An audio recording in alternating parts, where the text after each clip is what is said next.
Hello everybody and welcome to Romancefull's Tarot. I'm about to begin here with a reading. This is a reading that is a general reading, so it might not resonate with everybody. So please do take whatever resonates with you, whatever you're feeling comfortable with, and the rest of it, just leave it aside. If it doesn't feel right, then most likely it is not right for you. So that being said, if ever you would like to have your own personal reading, please do contact me at romancefulltarot@gmail.com, and it will be my great pleasure to send you the different type of readings that I can offer you so we can go and find those answers that you're searching for. Also, if you look into the YouTube drop box, you will find all the necessary information, the booking, the different type of readings, the price list, everything is there. So all your information is there. Also, if it's your very first time here to the channel, or if you've been here multiple times already, please do take a brief moment and click the subscribe button to show your support to the channel and to myself, and it would be greatly appreciated. So with no further ado, we're going to begin this reading. This reading is for the sign of Capricorn, and what we're trying to find out here is, does your ex have any regrets? Do they feel sore? Do they feel bad? What is going on? I'm using two different tarot decks. I'm using Alice in Wonderland, The Nightmare Before Christmas, and I also have one oracle card, which is the Magic of You. So let's begin with our tarot decks. We're going to begin here with Alice. So I have Page of Pentacles, Six of Pentacles, Four of Swords, Nine of Wands, Seven of Swords, and I have over here the, I'll just move them a little bit so you can see them better. I have the Ten of Cups. And with the Tarot of Nightmare Before Christmas, I have the Seven of Needles, I have the King of Potions, I have the Moon, and I have the Star. So, okay. All right.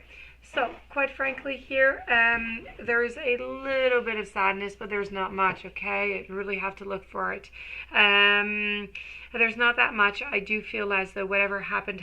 This is the way they're seeing it, and they might not have agreed with the way that things have ended or had, happened, but that is just the way that it is, and they acknowledge that, and that's okay with them.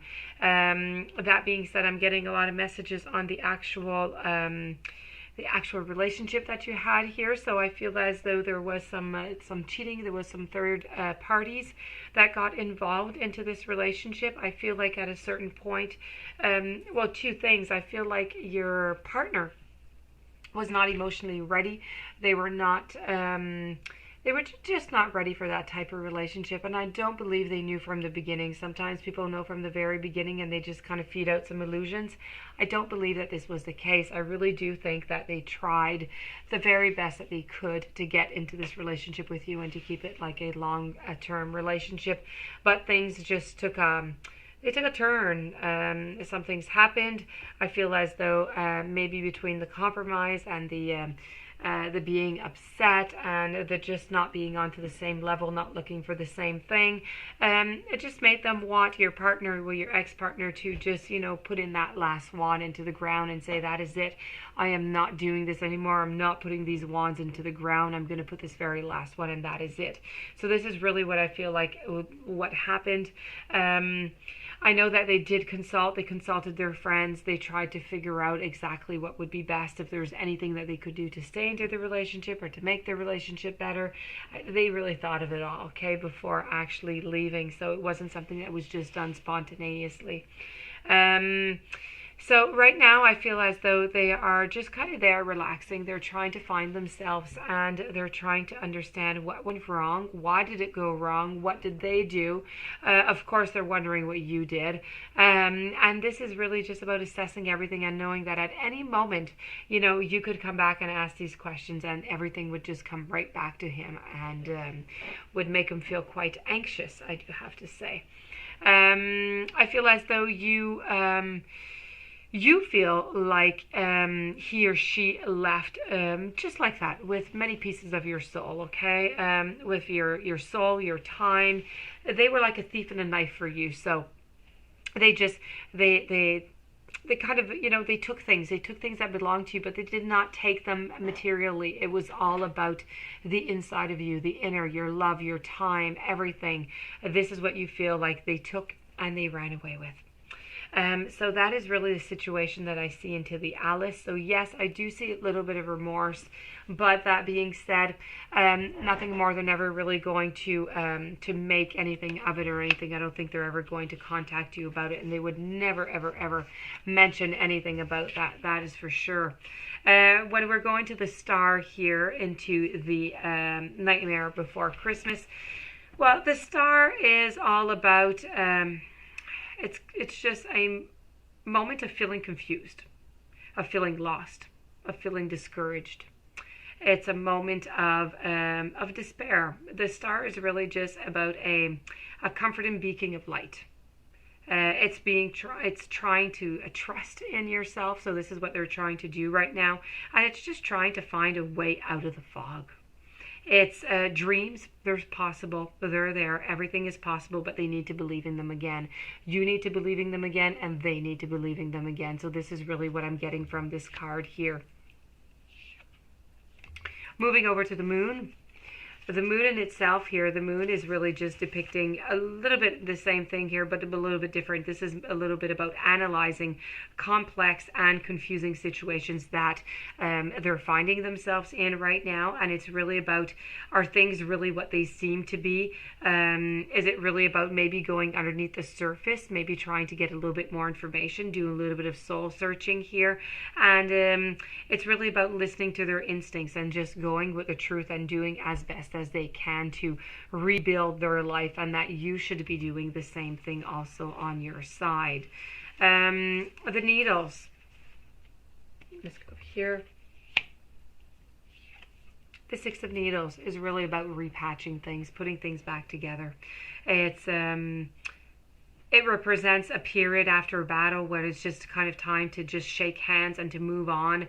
And it's a moment when, we're kind of avoid taking action. We avoid doing things, like they avoid to go back to see you. They don't want to because of the way that this ended. It just didn't end up in a good way. So it's really about a certain resistance. It's a certain delay, but they would really like to just shake hands and say, okay, that's it. Let's just move on. Let's turn the page. So, but since that is not really happening right now, this is just really trusting that, that this is going to change. It's going to be worth the temporary discomfort that, they're in right now.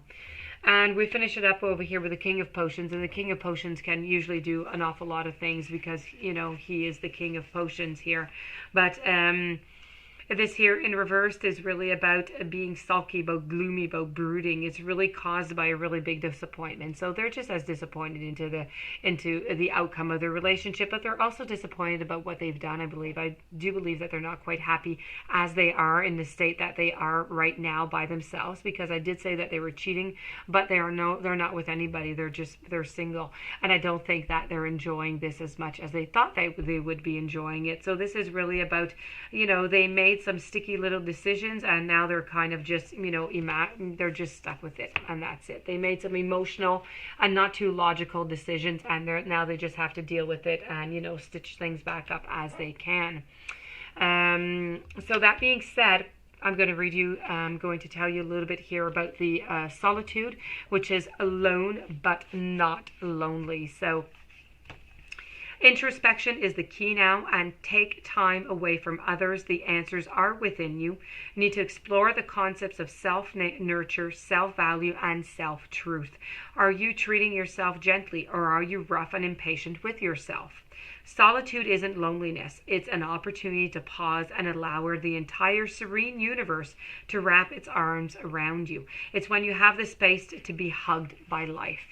The butterfly kisses the maiden's shoulder here onto the card, a tender reminder that after a period of darkness, a cocooning of the senses, a glorious winged creature emerges from the chrysalis and is free to explore and delight in herself and others. A new leaf shots from her thumb, and in yoga, the thumb represents fire and universal consciousness. So from periods of quiet solitude, fresh inspiration and motivation can emerge. So this, my dear friends, does conclude the reading.